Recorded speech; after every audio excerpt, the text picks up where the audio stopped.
అంత graduates candidate కూడా లేరు. పాపం జీవన్ సాబ్ని పోటీ ఏమంటే జీవన్ సాబ్ జీవనం నమ్ముకునే పోటీ చేస్తున్న కుంభం ముడుతుందని చెప్పి ఆయన పోటీ అన్నాడు. జీవన్ సాబ్ చేయన్నాడు పోటీ అంటే ఎవరు లేరు అభ్యర్థి ఎవ్వరు లేకుంటే పాపం రోడ్డు మీద ఓటు దొరకబట్టి మెడలకు గంట కొడుతా ఉన్నారు. ఇక గట్టి ఉన్నాడా ఇక ఓటర్లకు పైసలు ఇచ్చుడు కాదు, ఓటర్ల వంచుడు కాదు, వాళ్ళు ఓటుకు 7,000 ఇస్తున్నాడా. ఎంత ఇస్తారు? 7,000 రూపాయలు ఇస్తున్నాడు. 7,000 నుంచి 10,000 రూపాయలు కవర్లో పెట్టి పంచుడు స్టార్ట్ ఇచ్చిన వాళ్ళు. 7,000 నుంచి 10,000 ఒక్కొక్క కవర్లో పెట్టి ఇక పంచేది అంటున్నాడు. నేను మా అంజనా చెప్పిన, నువ్వు ఏం టెన్షన్ పడకన్నా, నువ్వు ఆరాంసే ఉండు. మా కార్యకర్తలకు కరీంనగర్ గట్టినే మా కాంగ్రెస్ వాళ్ళు బీఆర్ఎస్ వాళ్ళు పొట్టు పైసలు పంచారు. అయినా నన్ను 2,20,000 ఓట్ల మెజార్టీతో మా వాళ్ళు గెలిపించారు. ఈడ కాంగ్రెస్ వాళ్ళు 7,000 కాదు, 10,000 కాదు, 15,000 ఇచ్చినా కూడా మా కార్యకర్తలు, దమ్మున్న కార్యకర్తలు, ధైర్యం ఉన్న కార్యకర్తలు ఎట్లా ప్రజలకు వాస్తవ విషయాలు చెప్పాలనో, బీఆర్ఎస్ పార్టీ కాంగ్రెస్ పార్టీ మోసాలు ఏ విధంగా చెప్పాలో చెప్పి నేను పక్కా గెలిపిస్తానని టెన్షన్ పడకని చెప్పిన. పక్కా రాలేదా? పక్కా కదా?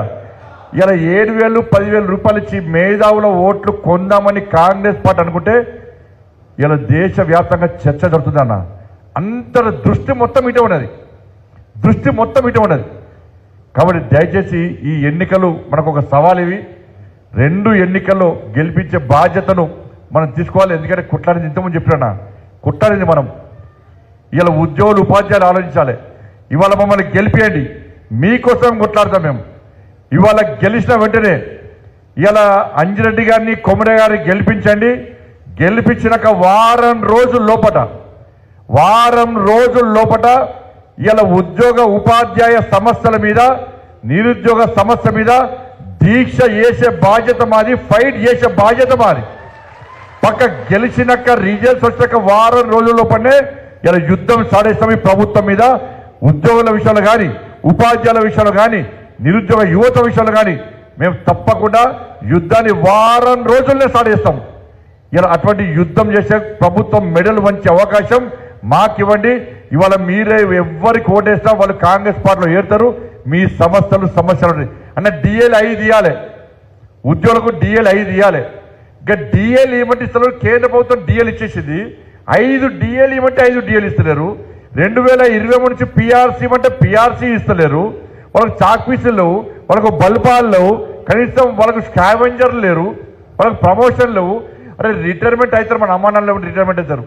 అయినాక దేనికోసం అవుతారు? అరే పైసలు వస్తాయి, వస్తే బిడ్డ పెళ్లి చేద్దాం, కొడుకు పెళ్లి చేద్దాం, లేకుంటే అమెరికాకు వాళ్ళు అందరికీ అమ్ముదాం, లేకుంటే వ్యాపారాలు పెట్టిద్దాం, లేకుంటే ఉన్న అప్పు తీరుద్దామని చెప్పి ఒక ఆశతో ఉంటారు. కేసీఆర్ ఏం చేసిండు? ఈ రిటైర్ అయిన పైసలు ఇవ్వలేక 59 సంవత్సరాల నుంచి ఎంత 58 సంవత్సరాలు ఎంత పెంచిండు? 61 పెంచాడు. ఎందుకు పెంచిండు తెలుసా? ఈ రిటైర్మెంట్ అయినాక పైసలు ఇవ్వాల్సి వస్తుంది, వాళ్ళకు పైసలు లేవు కాబట్టి ఇలా ఆయన వయసు పెంచాడు. ఇలా ఎన్ని కోట్లు ఇవ్వాలి తెలుసా? పోయిన సంవత్సరమేమో 8,000 మంది రిటైర్మెంట్ అయిపోయారు. ఎంతమంది? ఈ సంవత్సరం ఇంకా 10,000 మంది రిటైర్ కావడానికి సిద్ధంగా ఉన్నారు. అంటే 18,000 మంది రిటైర్ కావడానికి సిద్ధంగా ఉన్నారు. వీళ్లకు 11,000 కోట్ల రూపాయలు అవసరం. ఇప్పుడు 11,000 కోట్ల రూపాయలు అవసరం. ఇలా కాంగ్రెస్ పార్టీ ఏం చేస్తుంది తెలుసా? కేసీఆర్ అయితే 58 నుంచి 61 పెంచిండో, ఇలా కాంగ్రెస్ పార్టీ వాళ్ళు 61 నుంచి 65 చేద్దాం అనుకుంటారు. వీళ్ళు కూడా 61 నుంచి 65 చేద్దాం. నేను 11,000 కోట్ల రూపాయలు పైసలు ఇవ్వాలి కదా. అందుకే ఎల్ఆర్ఎస్ పెట్టింది. అలా ఎల్ఆర్ఎస్ తెలుసా? నేను వీడియో చూపెట్టా, మళ్ళీ వీడియో చూపెట్టా మదనేది ఆ వీడియో చూపెట్టాను సార్. ఫస్ట్ ఎల్ఆర్ఎస్ కేసీఆర్ పెట్టాడు. పైసలు లేకుండా కేసీఆర్ గది దోసుకుంటే పని అయినా ఫామ్ హౌస్లో వండుడు, తాగుడు, దోసుకుంటు పైసలు, వేరే ఏం పడినది? ఎల్ఆర్ఎస్ అని పెట్టాడు. ఎల్ఆర్ఎస్ పెట్టినప్పుడు land regulation scheme, layout regulation scheme అని పెట్టినప్పుడు ఈ రేవంత్ రెడ్డి సార్ ఏమన్నా తెలుసా? కేసీఆర్ మీటింగ్లా కేసీఆర్ ఎల్ఆర్ఎస్ పెట్టిండు. ఎల్ఆర్ఎస్ అంటాడు, బీఆర్ఎస్ అంటాడు, నెక్స్ట్ ఎంఆర్ఎస్ తెస్తాడు అంటాడు. ఎంఆర్ఎస్ అంటే ఏంది సార్ ఒకటి అడిగినట. అంటే మ్యారేజ్ రెగ్యులేషన్ స్కీమ్ అట. అంటే పెళ్లి చేసుకుంటే పైసలు అడుగుతారు. కేసీఆర్ ఎవరు చెప్పారు? అది రేవంత్ రెడ్డి గారు చెప్పారు. నేనేమంటున్నా, అప్పుడు నువ్వు అన్నావు కదా, ఇప్పుడు రేవంత్ రెడ్డి ఏం చేస్తాడు తెలుసా? LRS, BRS, LRS, MRS, next BRS తీసుకొస్తాడు. ఈయన బీఆర్ఎస్ ఏంటంటే బర్త్ రెగ్యులేషన్స్కి పూర్తిగా పైసలు అడుగుతాడు. ఈయన సీతక్క మాట్లాడే, ఉత్తమ్ కుమార్ రెడ్డి గారు మాట్లాడే, వీళ్ళు మాట్లాడేమన్నారు? మా గవర్నమెంట్ వస్తే ఎల్ఆర్ఎస్ పైసలు వసూలు చేయము, మేము ఫ్రీగా చేస్తాము అన్నారు. ఇవాళ ఎల్ఆర్ఎస్ మొన్న స్టార్ట్ చేసాక ఎన్ని అప్లికేషన్స్ తెలుసా అన్న? 25,53,000 అప్లికేషన్లు వచ్చినాయి. ఎన్ని? 25,53,000 దరఖాస్తు వచ్చినాయి. ఒక్కొక్క దరఖాస్తు కనీసం ₹1,00,000 వస్తాయి. 1,00,000 నుంచి 10 లక్షల రూపాయలు కట్టారు. ఇప్పటికే రాష్ట్ర ప్రభుత్వానికి ఎల్ఆర్ఎస్ ద్వారా దాదాపు 25,000 కోట్ల రూపాయల ఆదాయం ఇప్పటికే వచ్చింది. ఎల్ఆర్ఎస్ ద్వారా ఇప్పటికే 25,000 కోట్ల ఆదాయం వచ్చింది. ప్రభుత్వం టార్గెట్ ఎంత అంటే 50,000 కోట్ల రూపాయలు సంపాదించుకోవాలి, ప్రజల దగ్గర నుంచి వంచి మోసం చేసి సంపాదించుకోవాలని చెప్పి ఎల్ఆర్ఎస్ అనే స్కీమ్ పెట్టి ఇలా ప్రభుత్వం ఏ విధంగా మోసం చేస్తుందో ఒకసారి ఆలోచించండి. అప్పుడు ఫ్రీగా ఇస్తున్నారు, ఇప్పుడు వసూలు చేస్తున్నారు పైసలు. ఇప్పటికే 20 లక్షల దరఖాస్తు వచ్చినాయి, 25,000 కోట్ల ఇప్పటికే వచ్చినాయి. వాళ్ళు ఇలా ఉద్యోగస్తులు ఆ పరిస్థితి. 2 లక్షల ఉద్యోగాలు ఇస్తున్నాడు, 25,000కే నోటిఫికేషన్ ఇచ్చాడు, కానీ 50,000 మందికి ఉద్యోగాలు ఇస్తామని చెప్పంటున్నారు. ఇలా ఏడు ఇచ్చినారని చెప్పరు ఒకసారి. డిఎస్సి కనీసం మెగా డిఎస్సి మొత్తం దగా చేసి పడేసాడు. కాబట్టి ఏ చూసాడు మోసం.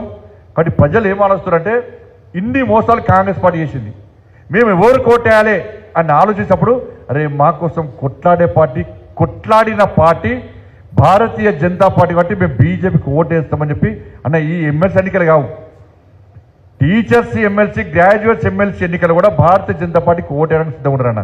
కొట్లాడేది ఎవరైనా మనం కొట్లాడలే. ఇవాళ అక్కడెక్కడో కొనుగోలు కేంద్రాలు పోతే ఈ 18 వాహనాలు ధ్వంసమైనాయి. ఇక్కడ చొప్పదండి, మల్యాల్, గంగాధర సంబంధించి కార్యకర్తలు వస్తే కూడా వాళ్ళ వెహికల్స్ వలిగినాయి అన్న. అనేక మంది కార్యకర్తలు కాలు చెదురున్నాయి, రాళ్లతో కొట్టిర్రు, ఇలాగ రాళ్ళ కొడుగులతో కొట్టిర్రు, వెహికల్స్ వలిగినాయి, తలలు వలిగినాయి. వాళ్ళ రైతులు ఆలోచిస్తున్నారు అదే కొట్లాడింది భారతీయ జనతా పార్టీ కాబట్టి మేము భారతీయ జనతా పార్టీకి ఓటేయాలని చెప్పి వాళ్ళ కొడుకులు బిడ్డలు ఉంటే కూడా, గ్రాడ్యుయేట్స్ టీచర్స్ ఉంటే కూడా మీరు బీజేపీకి ఓటేయాలని చెప్పి రైతులు చెప్తున్నారని. ఇలా ఉద్యోగులు అదే 317 జియో అప్పుడు మీరు అందరూ ఉన్నాం లేదా? 317 జియో అప్పుడు ఎంతమంది వచ్చినా చేతున్నా? 317 జియో అప్పుడు కొట్లాడినామన్నా, ఇంతమంది ఇక్కడే ఉన్నామన్నా. కొట్లాడింది ఎవరన్నా? టీచర్స్ వచ్చినా మనకేమన్నా? టీచర్స్ వచ్చి మనకు చెప్పిర్రా కొట్లాడరని? అరే చెట్టుకోరు పుట్టగారు భార్య కామారెడ్డిలో జీతం చేస్తే భర్త కరీంనగర్లో జాబ్ చేస్తాడు, పిల్లలు జగిత్యాలలో చదువుకుంటారు, తల్లి తండ్రి వాళ్ళ సొంత ఊర్లో ఉంటారు. చెట్టుకోరు పుట్టకోరు కేసీఆర్ చేసింది కాబట్టి ఇలా మన ఆఫీస్లో ధర్నా చేస్తే, మన ఆఫీస్లో దీక్ష చేస్తే ఇలా ఏం జరిగిందో మీకు తెలుసు. ఆ రోజు రాత్రి నాకు పోలీస్ ఆఫీసర్ చెప్పాడు, ఆ రోజు రాత్రి నైట్ 11:30కి కేసీఆర్ ఫుల్ మందు తాగి అక్కడ సిపి గారికి ఫోన్ చేసాడు. ఏం చేసాడు తెలుసా? ఆ రోజు బండి సంజయ్ దీక్ష చేస్తున్న ఆ కార్యాలయాన్ని మొత్తము జేసీబీతో కూలగొట్టి నాకు వీడియో పెట్టాలి, గంట టైం ఇస్తున్నా అని చెప్పి కేసీఆర్ మందు దాగి ఇలా పోలీసులకు వార్నింగ్ ఇచ్చింది. ఇలా ఏం జరిగిందని ఆ రోజు పేపర్ కటర్ మిషన్తో ఆఫీస్ మొత్తం బలగొట్టాడు. ఇంకా ఫైర్ ఇంజన్ పైపు ఎంత ప్రెషర్ ఉంటుంది, కిటికీలో పెట్టి ఫైర్ ఇంజన్ పైపుతో ప్రెషర్ కొడితే ఇలా కార్యకర్తలు గోడ పోయి తలిగిరన్న.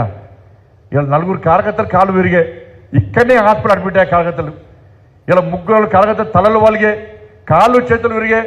లాస్ట్కు నేను శోభక్క జైలు పోతుమి, 4 రోజుల పాటు జైలు పోతుమి. గంతమంది కార్యకర్తలను కొట్టే దాదాపు 5 వాహనాలు ధ్వంసం చేసి కాలబెట్టారు. నైట్ మొత్తం చలి పెడుతుంటే మానకొండ పోలీసులు కింద కాపుకొని కూర్చున్నాం, మంట కాపుకొని కూర్చున్నాం. లక్ష్మణ్ గారి డాక్టర్ లక్ష్మణ్ హైదరాబాద్ గారు పట్టుకొచ్చి మానకొండ పోలీసుల్లో ఆయన ఫోటోలతో బాగా అనిపించింది. చలిలో మొత్తం మఫ్లర్ కట్టుకొని కూర్చోబెట్టారు. మా అందరినీ లోపల కూర్చోబెట్టాను, పోలీసులు బయట కూర్చోబెట్టారు. నేను ఒక ఎంపీని, ఒక రాష్ట్ర అధ్యక్షుడిని ఇలా ఏ విధంగా పట్టుకపోయి చేసినా ఒకసారి ఆలోచించండి. ఒక టీచర్ ఆలోచించాలన్నా. మీకోసం అరే కాంగ్రెస్ పార్టీ లేదా? మరి ఎందుకు రాలే కాంగ్రెస్ పార్టీ? రేవంత్ రెడ్డి గారు ఎందుకు రాలే? ఉత్తమ్ కుమార్ రెడ్డి గారు ఎందుకు రాలే? కోమరెడ్డి వెంకటరెడ్డి గారు ఎందుకు రాలే? బట్టి విక్రమార్క గారు ఎందుకు రాలే? మరి సీతక్క ఎందుకు రాలే? వీళ్ళందరూ ఎందుకు రాలే?